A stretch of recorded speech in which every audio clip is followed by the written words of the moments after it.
E aí veio a lua de mel, né, eu pensei: "Agora vai ter que acontecer", né, mesmo eu não sentindo atração, não senti e foi horrível, Cris, foi horrível.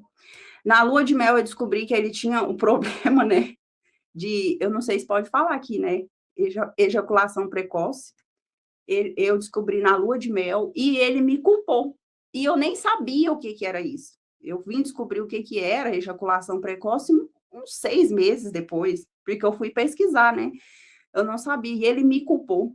Ele falou: "Ai, você não é uma boa mulher", e foi horrível. E ali começou o meu martírio. Só que antes da gente casar, tem um detalhe importante que eu estava esquecendo, eu contei para ele sobre o que eu sofri na infância. Ele foi a primeira pessoa que sabia, porque ele falou assim para mim antes da gente casar: "Se você tem algum segredo, eu preciso saber do seu segredo, porque eu não vou casar com quem guarda segredos, porque eu não tenho segredos para você, eu te contei minha vida toda". E aí eu tive que falar, eu falei para ele: "Olha, na infância fizeram isso e isso comigo". E ele me abraçou, né, falou: "Não, fica calma, isso nunca mais vai acontecer e tal". E no outro dia ele foi lá e contou para os meus pais. Eu cheguei da escola, ele estava lá na casa dos meus pais, ele tinha contado. Eu cheguei, a minha mãe estava chorando, o meu pai estava vermelho, que o meu pai ele é branco igual você, Cris. Meu pai estava vermelho, e eu falei: "Gente, o que que eu fiz, né?". E a minha mãe já veio, me abraçou e ele pegou e falou: "Eu contei para o seu pai, para sua mãe o que você passou". Cris, eu não tive reação, porque era o meu maior segredo, eu confiei nele como pastor. Eu nunca tinha contado isso para ninguém e eu não queria que os meus pais soubessem dessa forma. Na verdade, se ele não tivesse contado, eu não ia nunca abrir isso para ninguém, era uma coisa minha. Muitas pessoas que vivem o trauma, elas não querem abrir, é uma coisa delas. Eu estava tentando resolver comigo, talvez na fase adulta, lá na frente eu ia, né, me abrir, procurar terapia, ajuda, mas naquela época eu não queria. E aí o meu pai falou: "Por que que você não me contou e tudo?". E aí foi a única vez que a gente tocou nesse assunto, né, na minha família, e eu falei para ele: "Por que que você contou?". Ele: "Ai, foi para te ajudar, porque eu não quero que você case com nenhuma mancha, com nenhum trauma, eu quero que você case perfeita. Você já é perfeita, mas você tem que casar mais perfeita". E aí passou, né, esqueci isso também, passou, e aí no casamento ele começou a usar isso aí para para abusar de mim. Porque o que eu contei para ele, ele falava assim: "Você não fez quando você era criança? Em mim você vai fazer". Ele falou isso com uma semana de casado, Cris. E eu lembro que eu olhei, assim, para o céu e eu falei: "Deus, eu não estou numa coisa legal", né, e eu não contei nada para ninguém, tinha a filha dele que era pequena ainda, né, continuei cuidando dela, e as noites era uma tortura para mim, Cris, porque era todo dia, todos os dias, não respeitava ciclo, não respeitava dor de cabeça, não respeitava doença. Teve um dia que uma época que eu tive crise de sinusite, eu lembro muito bem, ele não respeitava. O dia que eu batia o pé e falava não, ele me batia. E ele pegava a Bíblia e ele abria e falava assim: "Você é mulher de pastor, a Bíblia fala que a mulher sábia edifica a casa, a tola destrói". E eu falei para ele um dia, acho que com 15 dias, de 15 dias só tinha de casado, e aí eu falei para ele: "Eu quero separar". Ele me bateu. Eu falei para ele com 15 dias: "Eu quero separar". Aí ele me bateu. Eu lembro que ele me levou para o quarto, ele me jogou no chão, ele pisou em mim, ele puxou, ele arrancou mechas, assim, do meu cabelo.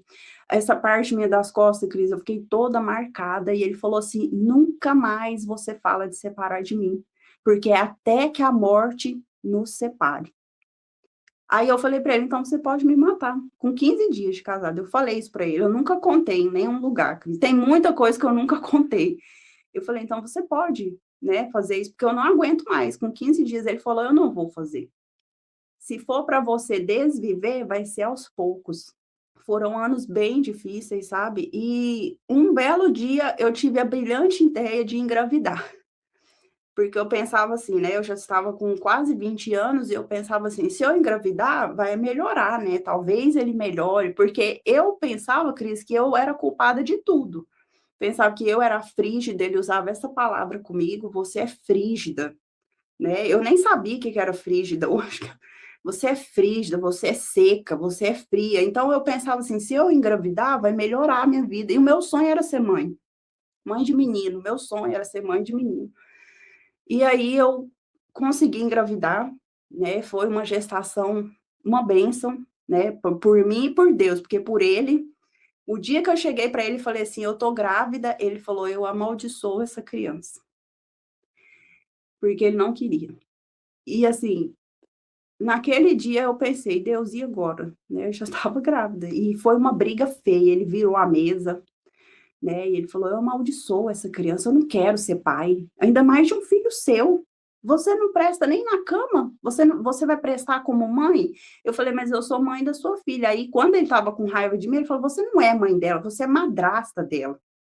Sabe, ele falava para doer mesmo. E aí ela ouvia, ela falava assim: "Ela é minha mãe, pai, ela é minha mamãe." Então ela via muita coisa, sabe. E aí, no dia que eu falei que eu estava grávida, ele virou a mesa e foi uma briga enorme, sabe. E aí, minha gestação foi muito solitária, assim, porque eu já estava morando em outra cidade. No meu casamento com ele, Cris, eu morei em 18 cidades, sabe. Ele me arrastou daqui, me levou daqui, longe dos meus pais. Aí você imagina, aqui perto dos meus pais eu já vivi um inferno, longe dos meus pais, então, e agora com 2 crianças. E a minha gravidez foi eu e a minha filha mais velha, né, ela que cuidava de mim, ela já tinha 6 aninhos já. E aí tinha dia que eu passava mal, ela levava as coisas para mim, ela passava a mão na barriga, né, foi eu e ela. E ele falava assim para mim: "No dia do parto não precisa nem você me acordar", ele falava. E aí eu nem comentava com ele, e na gravidez a mesma coisa à noite, Cris, mesma coisa, não diminuiu nada, sabe, um nojo, assim. Eu tenho asco de lembrar, sabe. Na gravidez não respeitou nada. E eu falei para ele uma coisa: "Olha, meu filho", ele falava "meu filho", né, até hoje ele fala, não tem mais contato com ele, mas ele fala: "Meu filho". Eu falei para ele: "Meu filho vai chamar Emanuel Felipe", foi o voto que eu fiz com Deus, né, que ele ia chamar Emanuel Felipe, meu sonho era ter um menino, sabe, porque eu pensava assim: "Gente, eu fui uma menina que eu sofri violência, se eu tiver um filho homem, ele não vai sofrer a violência que eu sofri". E eu falei para ele: "Meu filho vai chamar Emanuel Felipe", e ele nunca falou nada a respeito. E aí chegou o dia do parto, eu morava numa cidade aqui perto, eu vim para cá, quem me levou no hospital foi meu pai e minha mãe, eu nem acordei ele, igual ele falou: "Não me acorda". Meu pai e minha mãe me levou no hospital, meu filho nasceu lindo, lindo, de parto normal, lindo. Eu olhei para ele e falei: "Emanuel Felipe", né, significa Deus conosco. E assim, nossa, foi um parto normal, Cris, sem dor, foi maravilhoso. Deus estava o tempo todo. Eu falo que Deus estava e está comigo o tempo todo, mesmo no caos, Deus estava. E aí ele foi no hospital, era umas 11 da manhã, ele chegou lá no hospital, olhou o menino, aí pegou o menino no colo e falou: "Ai, o papai te ama". A gravidez inteira não falou nada, e aí o dia que pegou: "Ai, o papai te ama", e não sei o quê, aí ele mudou, sabe, mudou um pouco. E ele falou: "Eu vou lá registrar ele", eu estava no hospital ainda. Meu filho nasceu acho que umas 7 da manhã, 10 ou 7 da manhã, não lembro, e ele chegou lá meio-dia, 11 horas, falou: "Vou registrar ele", e foi registrar e voltou. E me entregou a certidão de nascimento. Cris, ele mudou o nome do meu filho. Eu chamei meu filho a gravidez inteira de Emanuel Felipe. Ele registrou meu filho chama Anthony Gabriel. É lindo o nome, né, um nome lindo, mas ele mudou, ele colocou. Eu falei assim: "Mas que esse registro não é dele?" Ele falou: "É dele, o nome dele é Anthony Gabriel". Falei: "Mas eu chamei ele a gravidez inteira de Emanuel Felipe", ele falou: "Você não manda em nada. A mulher sábia edifica sua casa, a tola destrói". Era sempre esse versículo, né. Ele falava: "Mulher não tem que opinar em nome de filho, quem vai criar ele é eu", sabe, ele fazia o que ele queria. Ele me humilhava nas pregações, lá que eu negava mesmo para ele, que eu já estava numa fase que eu tinha nojo do cheiro dele, eu não gostava que ele então as pregações era: "Vocês estão vendo a minha esposa? Ela precisa de libertação, ela é endemoniada, gente, vocês não sabem o que que eu passo com ela", então muitas vezes ele pregou assim, e eu ficava de cabeça baixa, eu só chorava. Muita gente fala assim: "Ana Luz, por que que você não fez um escândalo na igreja?" Porque eu tinha medo, Cris. Eu falava assim: "Gente, como que eu vou fazer um escândalo na igreja se a Bíblia fala que ai de quem vem os escândalos?" Então eu era muito bitolada com a Bíblia, eu interpretava a Bíblia muito errado, porque ele que me ensinava, né, então, do jeito que ele falava, eu pensava que era daquele jeito. Então ele falava assim: se você fizer um escândalo na igreja, cada alma que sair vai ser cobrado de você. Então eu pensava, gente, eu não posso fazer. As igrejas que ele passava, lotava, Cris. Lotava, era igreja de 200, 300, 400. Ele já passou em igreja que tinha 1.000 membros. Ele é o pastor que arrasta multidões, tá? Ele era, pelo menos, hoje em dia não está assim mais, mas ainda consegue arrastar muita gente. E eu pensava, um dia eu pensei assim, eu olhei a igreja, tinha 400 pessoas. E eu falei, e eu estava toda roxa, que ele tinha me batido uma noite antes da Santa Ceia, toda roxa. E eu olhei lá de cima do altar, porque aí eu já passei a ficar no altar com ele, né? Ele falava que não era para mim ficar mais no meio do povo, porque senão eu ia dar em cima dos obreiros. Então eu já tinha que ficar em cima do altar com ele. Tinha uma cadeira para mim atrás dele. E eu olhei aquele povo assim, tinha umas 400 pessoas, e eu falei, gente, eu podia levantar minha blusa, né? Na época que eu estava toda roxa, e eu pensava, eu ia acabar com isso assim, né? Eu pensava, mas aí eu vinha a voz dele na minha cabeça, falava, ai de quem vem os escândalos. E aí eu falava, não, Deus, eu não quero ir para o inferno. Porque eu pensava, né? Se eu fizesse um escândalo, quem ia para o inferno era eu. E a minha mãe me ligava e eu falava, não, mãe, tô bem. E, assim, as pessoas que olhavam de fora, Cris, falavam, não, tá bem, né? Aí ele já tinha me traído muitas vezes, Cris, nessa época. Já tinha me traído muitas vezes com as obreiras, tá? Ele dava em cima das obreiras. Uma vez eu peguei uma mensagem no celular dele, ele falou bem assim para a obreira, ele falou assim, não consegui pregar olhando as suas pernas, depois do culto. E assim, foi uma briga esse dia, sabe? Eu quebrei o celular dele, a gente brigava muito, eu avançava nele, porque eu cheguei num nível de estresse tão grande, Cris. O narcisista faz isso, né? Ele deixa você louca. Você, assim, surta, né?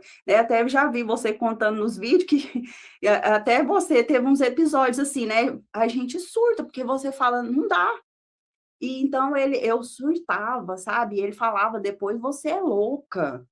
Olha o que você fez, você realmente é endemoniada. E eu ficava me sentindo a pior pessoa do mundo, que eu falava, Deus, eu sou mesmo. E aí eu pedi desculpa, né? E assim, quando eu vi essa mensagem dele para a obreira, eu fui falar com a obreira depois, ela falou assim: olha, pastor, ele faz isso direto, mas eu nunca dei liberdade. Inclusive, eu vou sair da igreja. E ela saiu da igreja na época. Então, ele tirou muitas mulheres da igreja. Tá? Ele assediava as meninas também. É um caso assim, Cris, se eu abrir a boca para falar tudo que eu já vivi, é muita coisa. Então, as meninas menores de idade também tive problema com ele. E sempre eu era culpada. É porque você não dá para mim. Desculpa a palavra, às vezes eu vou. Mas você não dá para mim, você é uma péssima esposa. Você é feia, e realmente eu estava feia, Cris. No meu Instagram eu tenho fotos lá, tá nos destaques de como que eu era. Eu estava feia, mas porque ele me deixava feia, né? Então, assim, se eu pedir dinheiro para arrumar o cabelo, ele fala, para quem você vai arrumar? Para mim não é, porque você não fica comigo, você não gosta de mim, você tem nojo de mim. Então, ele queria que eu ficasse com ele, que eu ainda sentisse alegria, não tinha como. Então, ele não me dava roupa, ele não me deixava arrumar o cabelo, ele não me deixava arrumar uma unha, ele não me deixava fazer nada. Mas eu falava, Deus, me dá a condição para sair, né? Eu falava, Deus, eu quero sair. Aí, 2018, 2019, final de 2019, veio a pandemia, né? Aí, tive que fechar a confecção. Na época, eu ainda consegui fazer umas máscaras, né? Mas fechou tudo, né? Foi quando veio o lockdown, fechou tudo. E ele falou assim: que bom que você está derrotada. Ele achava o máximo quando aconteceu uma coisa ruim comigo. E eu fiz umas máscaras. O primo dele, na época, comprou de mim para me ajudar. Um primo dele mora em Brasília. Falou: Ana Lúcia, eu vou comprar de você. Foi o primo dele que ajudou a gente não passar necessidade. E quando esse homem foi em casa buscar as máscaras, Cris, que ele foi embora, eu vivi um dos piores dias da minha vida. Porque ele pôs na cabeça que o primo dele era meu amante.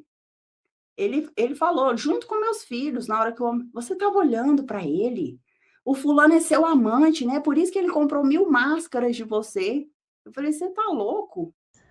Isso é uma coisa que eu quero falar aqui também, que eu já até anotei. Muitos deles têm uma paranoia, né? É.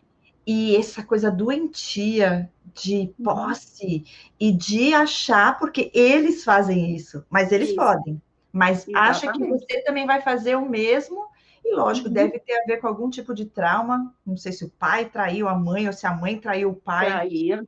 Então, Sim. aí já E fica esse negócio de controle absurdo, gente. Que coisa doentia, meu Deus do céu. Como que esse homem. Olha, você é uma vitoriosa, viu? Porque, olha, eu não sei se eu aguentaria, não.